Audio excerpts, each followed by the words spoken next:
Nous avons tous une vraie responsabilité sur l'état de santé des récifs lorsqu'on vit sur une île.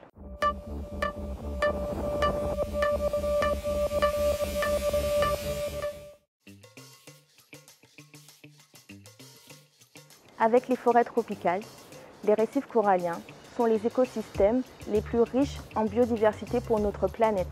Ils renferment une vie sous-marine exceptionnelle, des centaines d'éponges, des milliers de mollusques, des poissons, des coraux. Dans notre région, les récifs coralliens de la Caraïbe ont un fort taux d'espèces endémiques, c'est-à-dire des espèces uniques, originales au monde, et qui sont donc précieuses mais aussi fragiles. Et pourtant, ces récifs jouent des rôles importants. C'est d'abord notre ressource, notre patrimoine. C'est aussi un rôle important de protection des côtes et des populations des effets de la houle.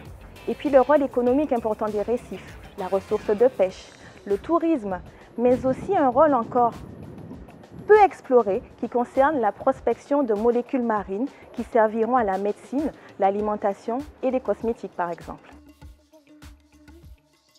Il faut imaginer les coraux, ces organismes vivants, ces cils qui sont fixes et immobiles, qui ne peuvent donc pas fuir dans nos eaux et qui donc sont soumis continuellement aux effets du changement climatique, mais aussi et surtout dans la Caraïbe, aux effets des pollutions locales. Quelles sont-elles? Quelle est la qualité de l'assainissement dans nos îles? Qu'en est-il aussi des pollutions terrestres, la pollution par les pesticides qui tôt ou tard se retrouvent dans le milieu marin, mais aussi des aménagements parfois inadaptés au niveau de notre zone littorale qui constituent un continuum avec les récifs coralliens.